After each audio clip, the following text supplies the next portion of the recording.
ಕರ್ತನ ಅತಿ ಪರಿಶುದ್ಧವಾದ ನಾಮದಲ್ಲಿ ಪ್ರಿಯ ದೇವರ ಮಕ್ಕಳೇ, ಎಲ್ಲರೂ ಹೇಗಿದ್ದೀರಾ? ನೀವೆಲ್ಲರೂ ಸಂತೋಷವಾಗಿ ಚೆನ್ನಾಗಿದ್ದೀರ ಅಂತ ನಾನು ಭಾವಿಸ್ತೀನಿ. ಇರುವಂಥ ಸ್ಥಳದಲ್ಲಿ ದೇವರು ನಿಮ್ಮೆಲ್ಲರನ್ನು ಆಶೀರ್ವದಿಸಲಿ. ಪ್ರಿಯ ದೇವರ ಮಗುವೆ, ಈ ಮುಂಜಾನೆ ವೇಳೆಯಲ್ಲಿ ದೇವರು ಕೊಟ್ಟಂಥ ಒಂದು ವಾಕ್ಯವನ್ನು ಧ್ಯಾನಿಸೋಣ.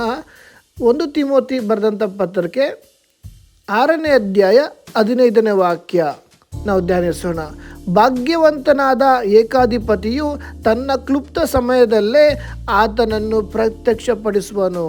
ಪ್ರಿಯ ದೇವರ ಮಗುವೆ, ಮೊದಲದಾಗಿ ಹೇಳ್ತಿರುವಂಥ ಮಾತು ಭಾಗ್ಯವಂತನಾದ ದೇವರು. ಪ್ರಿಯ ದೇವರ ಮಗುವೆ, ನನ್ನ ದೇವರು ಯಾರಾಗಿದ್ದಾರೆ? ನನ್ನ ದೇವರು ಭಾಗ್ಯವಂತನಾದ ದೇವರಾಗಿದ್ದಾನೆ. ಆತನನ್ನು ಆರಾಧಿಸುವಂಥ ದೇವರ ಮಕ್ಕಳು, ಆತನನ್ನು ನಂಬಿದಂಥ ನಾವು ಯಾರಾಗಿದ್ದೇವೆ? ಭಾಗ್ಯವಂತರು.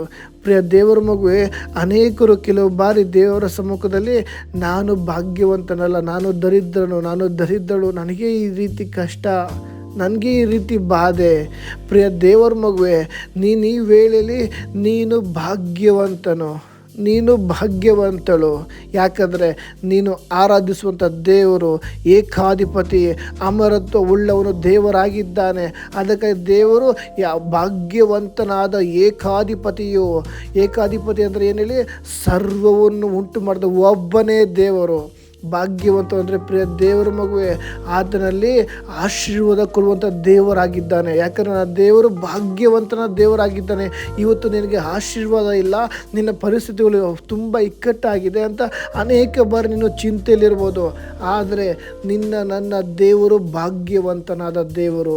ಎಲ್ಲ ಆಶೀರ್ವಾದಗಳನ್ನು ನಿನ್ನ ಬೇಡುವಂಥ ಎಲ್ಲ ಪ್ರಾರ್ಥನೆಗೆ ಮರುತ್ವ ಕೊಡುವಂಥ ದೇವರು ನಿನ್ನ ದೇವರಾಗಿದ್ದಾನೆ. ಇವತ್ತು ಪ್ರಿಯ ದೇವರ ಮಗುವೆ, ನೀನು ಬೇಡಿಕೊಳ್ಳುವಂಥ ಎಲ್ಲ ವಿಷಯಗಳ ಕಾರ್ಯಗಳು ಪರಲೋಕದ ಖಜಾನೆಯಲ್ಲಿದೆ. ಅಲ್ಲಿಂದ ನನ್ನ ದೇವರು ಅನುಗ್ರಹಿಸುತ್ತಾನೆ. ಅದಕ್ಕಾಗಿ ನಾವು ಪ್ರಾರ್ಥನೆ ಮಾಡುವಾಗ ದೇವರನ್ನು ಹೊಗಳುವರಾಗಬೇಕು. ಯಾಕಂದರೆ ಭಾಗ್ಯವಂತಾದ ದೇವರು ಅಂತೇಳಿ ನಾವು ಪ್ರಾರ್ಥನೆ ಮಾಡುವಾಗ ನಮ್ಮ ಪ್ರಾರ್ಥನೆಗೆ ಮರುತ್ತರ ಕೊಡುವಾತನಾಗಿದ್ದಾನೆ. ಈ ಲೋಕದಲ್ಲಿ ನಾವು ನಮ್ಮ ತಂದೆನ ಹೊಗಳ್ಬೇಕಾದ್ರೆ ಈ ಸಾಮಾನ್ಯವಾದ ತಂದೆನೇ ಎಷ್ಟು ಇಷ್ಟಪಡ್ತಾರೆ ಅಂತ ಹೇಳುವಾಗ, ಈ ಲೋಕವನ್ನು ನಿನಗಾಗಿ ನನಗಾಗಿ ನನ್ನ ಪ್ರಾಣವನ್ನು ಕೊಟ್ಟಂಥ ದೇವರನ್ನು, ಎಸಪ್ಪ ನೀನು ಭಾಗ್ಯವಂತನು ರಾಜ ಅಂತೇಳಿ ದೇವರನ್ನ ಹೊಗಳಿ ನೀನು ಪ್ರಾರ್ಥನೆ ಮಾಡುವಾಗ ದೇವರೆಷ್ಟು ಸಂತೋಷ ಪಡಲ್ವಾ? ಅದಕ್ಕಾಗಿ ಇವಾಗ ನಾನು ದರಿದ್ರನು, ಇವಾಗ ನಾನು ಬಲಹೀನತೆನು, ಇವಾಗ ನಾನು ಕಷ್ಟದಲ್ಲಿದ್ದೇನೆ, ಇವಾಗ ನಾನು ಕಣ್ಣೀರಿದ್ದಲೆ, ಈ ರೀತಿ ನನ್ನ ಮನಸ್ಸಲ್ಲಿ ಇರುವುದೇ ಆದರೆ ಅದೆಲ್ಲ ತೆಗೆದುಹಾಕೋಣ. ಯಾಕಂದರೆ ನನ್ನ ದೇವರು ಭಾಗ್ಯವಂತನಾದ ದೇವರಾಗಿದ್ದಾನೆ. ಆತನು ಏಕಾಧಿಪತಿಯಾದಾಗಿದ್ದಾನೆ. ತನ್ನ ಕ್ಲುಪ್ತ ಸಮಯದಲ್ಲೇ ಆತನನ್ನು ಪ್ರತ್ಯಕ್ಷಪಡಿಸುವನು. ಇವತ್ತು ನನ್ನ ದೇವರು ನಿನಗಾಗಿ, ನಿನ್ನ ಪ್ರಾರ್ಥನೆಗಾಗಿ, ನಿನ್ನ ಕಣ್ಣೀರಿಗೋಸ್ಕರ ಆತನು ಸಮಯ ನೋಡಿದ್ದಾನೆ. ಆ ಸಮಯಕ್ಕಾಗಿ ಆತನು ನಿನ್ನ ಕ್ಲುಪ್ತ ಕಾಲದಲ್ಲಿ ಮರುತ್ತರ ಕೊಡುವಾತನಾಗಿದ್ದಾನೆ. ಪ್ರಿಯ ದೇವರ ಮಗುವೆ, ಮನುಷ್ಯನ ಹೃದಯದಲ್ಲಿ ಅನೇಕ ಸಂಕಲ್ಪಗಳಿರ್ತವೆ, ಆದರೆ ದೇವರ ಸಂಕಲ್ಪವೇ ನೆರವೇರೋದು. ಮಾನಸಿಕವಾಗಿ ನಾವು ಅನೇಕ ತೀರ್ಮಾನಗಳು ಮಾಡ್ತೀವಿ. ಈ ಲೋಕದಲ್ಲಿ ಜೀವಿಸುವಾಗ ದೇವರ ಚಿತ್ತ ಇಲ್ಲದೆ ಅನೇಕ ತೀರ್ಮಾನ ಮಾಡಿ ಈ ಲೋಕದಲ್ಲಿ ನಾವು ಕಣ್ಣೀರು ಹಾಕ್ತೀವಿ. ಆದರೆ ಪ್ರಿಯ ದೇವರ ಮಗುವೆ, ನಿನ್ನ ಕರೆದಂಥ ದೇವರು ನಿನ್ನ ಮೇಲಿಟ್ಟಂಥ ಉದ್ದೇಶ ಏನಿದೆ ಅಂತೇಳಿ ಆ ಒಂದು ತೀರ್ಮಾನವನ್ನು, ಆ ಒಂದು ದೇವರ ಉದ್ದೇಶವನ್ನು ತಿಳಿದು ನಾವು ಜೀವಿಸುವಾಗ ಕಣ್ಣೀರಿಗೆ ಜಾಗವಿರೋದಿಲ್ಲ. ಆದರೆ ಈ ಈ ಮನುಷ್ಯನ ಶರೀರ ಏನಾಗುತ್ತೆ ಗೊತ್ತಾ? ಈ ಲೋಕದಲ್ಲಿ ದೇವರ ಚಿತ್ತ ಇಲ್ಲದಂಥ ಕೆಟ್ಟ ಕಾರ್ಯಗಳಿಗೆ ಕೈ ಹಾಕಿ ದೇವರಿಗೆ ಬೇಜಾರಾಗುವಂತೆ ಮಾಡ್ತಾನೆ. ಪ್ರಿಯ ದೇವ್ರ ಮಗು, ಎಷ್ಟೋ ಬಾರಿ ಅನೇಕರು ಅನ್ಕೋತಾರೆ, ಈ ಒಂದು ಕೆಟ್ಟ ಕಾರ್ಯ ನನ್ನ ಜೀವಿತದಲ್ಲಿ ಆಗೋಯ್ತು, ಈ ಒಂದು ಕೆಟ್ಟ ಸಮಸ್ಯೆ ನನ್ನ ಜೀವಿತದಲ್ಲಿ ಆಗೋಯ್ತು. ದೇವ್ರ ವಾಕ್ಯ ಹೇಳ್ತೆ, ಕೆಟ್ಟದ್ದಕ್ಕೆ ದೇವರು ಕಾರಣನಲ್ಲ, ಕೆಟ್ಟದ್ದು ದೇವರಿಂದ ಬರುವುದಿಲ್ಲ. ಪ್ರಿಯ ದೇವರ ಮಗುವೆ, ಅದಕ್ಕಾಗಿ ದೇವರ ವಾಕ್ಯ ಮನುಷ್ಯನ ಹೃದಯದಲ್ಲಿ ಅನೇಕ ಸಂಕಲ್ಪವಿರ್ತವೆ, ಆದರೆ ದೇವರ ಸಂಕಲ್ಪವೇ ನೆರವೇರೋದು.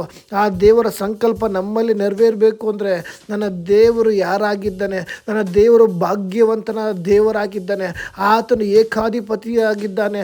ತನ್ನ ಕ್ಲುಪ್ತ ಸಮಯದಲ್ಲಿ ಆತ ನಮ್ಮ ಜೀವಿತದಲ್ಲಿ ಪ್ರತ್ಯಕ್ಷನಾಗಿ ಬರುವನಾಗಿದ್ದಾನೆ ಎಂದು ನೀನು ನಂಬಬೇಕು.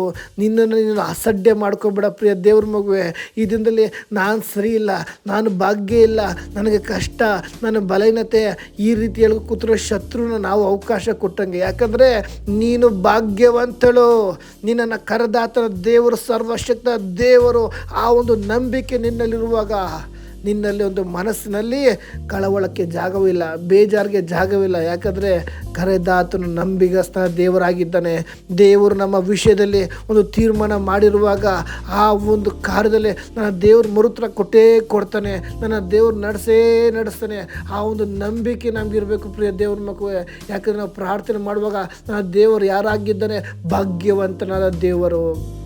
ಆತನು ಅಗಮ್ಯ ಬೆಳಕಿನಲ್ಲಿ ವಾಸ ಮಾಡುವಾತನಾಗಿದ್ದಾನೆ, ಅಮರತ್ವವುಳ್ಳ ದೇವರಾಗಿದ್ದಾನೆ. ಈ ಲೋಕದಲ್ಲಿ ನಿತ್ಯ ಜೀವಕ್ಕಾಗಿ ನಿನ್ನನ್ನು ಕರೆದ ದೇವರಾಗಿದ್ದಾನೆ. ಅದಕ್ಕೆ ಪ್ರಿಯ ದೇವರ ಮಗುವೆ, ಇವತ್ತು ನಿನ್ನ ತೀರ್ಮಾನ, ನಾನು ಭಾಗ್ಯವಂತನು, ನಾನು ಬಲಶಾಲಿ ದೇವರ ಸನ್ನಿಧಿಲಿ ನನ್ನ ಪ್ರಾರ್ಥನೆಗೆ ದೇವರು ಮರುತ್ತರ ಕೊಡ್ತಾನೆ. ಯಾಕಂದರೆ ನನ್ನ ದೇವರು ಭಾಗ್ಯವಂತನಾದ ದೇವರಾಗಿದ್ದಾನೆ, ಸರ್ವವನ್ನು ಉಂಟು ಮಾಡಿದ ಏಕಾಧಿಪತಿಯಾದ ದೇವರಾಗಿದ್ದಾನೆ. ಎಸ್, ಆ ನಂಬಿಕೆ ನೀನಿರುವುದೇ ಆದರೆ ನಿನ್ನ ಪರಿಸ್ಥಿತಿಗಳು ಬದಲಾಗುತ್ತೆ, ನಿನ್ನ ಕಣ್ಣೀರು ಬದಲಾಗುತ್ತೆ, ನಿನ್ನ ವೇದನೆ ಬದಲಾಗುತ್ತೆ. ನನಗೆ ಯಾರೂ ಇಲ್ಲ, ನನ್ನ ಪ್ರಾರ್ಥನೆ ಮಾಡೋಕ್ಕಾಗೋದಿಲ್ಲ ಅಂತ ನೀನು ಒದ್ದಾಡ್ಬೋದು. ಕಳವಳ ಬೇಡ, ದೇವರು ನಿನ್ನೊಟ್ಟಿಗಿದ್ದಾರೆ. ಹೌದು, ಈ ವಾಕ್ಯದ ಮುಖಾಂತರ ದೇವರು ನಿಮ್ಮೆಲ್ಲರನ್ನು ಆಶೀರ್ವದಿಸಲಿ. ಆಮೇನ್.